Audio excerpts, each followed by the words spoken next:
আজ অনেক দিন পর ইচ্ছে করলো একটু শপিং করতে যাব, কারণ সামনেই তো পয়লা বৈশাখ, তাই একটু কেনাকাটা করা বাকি রয়েছে। এমনি আমি সব অনলাইন থেকে কিনেছি, তো ভাবলাম একটু যাওয়া যাক স্টাইল বাজার আর বাজার কলকাতাতে, যে দেখি কীরকম জিনিস উঠেছে।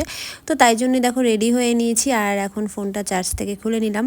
তো সামনেই দেখো মিলি আর মিনি দুজনে মিলে বসে রয়েছে, তো ওদেরকে এখন টাটা বাই বাই করে আমি আর মাসি চলে যাবো একটু ব্যারাকপুরে। তো প্রথমে এখানে চলে আসলাম হলো স্টাইল বাজার, আর সত্যি কথা বলতে ভেতরে ঢোকার পর আমার সেরকম কালেকশন কোনো কিছুই ভালো লাগেনি। তো ওখান থেকে চলে যাই আবার বাজার কলকাতাতে, আর এখানে প্রচণ্ড সেল দিচ্ছিল। তো এখানে জিন্সগুলো না 499 আর 599 করে জিন্স দিচ্ছিল, খুব সুন্দর সুন্দর, যেগুলো তোমার 700-750 টাকা করে ছিল সেগুলোই। তো এখান থেকে আমি একটা জিন্স নিয়ে নিয়েছি রাফ ইউজ করার জন্য, মানে সবসময় ডেলিভারের জন্য। তার সাথে একটা কুর্তি নিয়েছি, আর এই হোয়াইট কুর্তিটা আমার ভীষণ পছন্দ হয়েছে। তো সব কিছু কেনাকাটা করার পর আমি আর মাসি চলে যাই একটা ক্যাফেতে, যেখানে আমরা বরাবর যেয়ে থাকি। তো প্রত্যেকবার তো আমি আমার বান্ধবীদের সাথে আসি, তো কোনোবার কিন্তু মাসিকে নিয়ে আসা হয় না। তো আজকে ভাবলাম যে আজকে মাসিকে নিয়ে যাওয়া যাক, তো তাই জন্য আমি আর মাসি চলে যাই এখানে।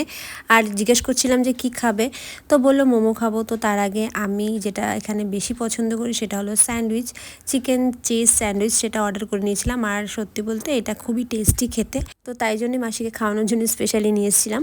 আর সত্যি কথা আজকেরটাও খুব সুন্দর বানিয়েছিল, আমার তো ভীষণ ভালো লাগে। এখানে যতবারই আসি আমি এটাই খাই, তার সাথে তো কফি খাই। আর যেহেতু আজকে প্রচণ্ড গরম ছিল, তো কফি আর নিইনি, কারণ কফিটা আমার বেশি ভালো লাগে না খেতে, আর এখন গরমের মধ্যে তো একদমই না।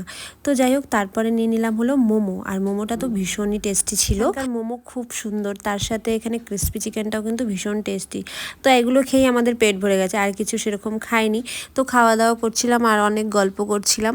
আর ক্যাফেটা দেখে তো মাসি বলছিল খুবই সুন্দর, আরও একবার আসবে। আমার তো ভীষণ ভালো লাগছিল। তো তাড়াহুড়ো করে খাচ্ছিলাম, কারণ বাড়িও যেতে হবে, অনেকটা লেট হয়ে গেছে। আর মিনি যেহেতু বাড়িতে একা রয়েছে, এই দেখো বাড়ি চলেও এসেছি। আর বাড়ি আসার পরে তাড়াতাড়ি করে আমার কাছে চলে এসছে মিনি আমার কাছে 1 সেকেন্ডও থাকতে পারে না। ও যে আমাকে কি ভালোবাসে কি বলবো। দেখো আমি বাড়ি এসে তারপরে কি করছে আমার সাথে।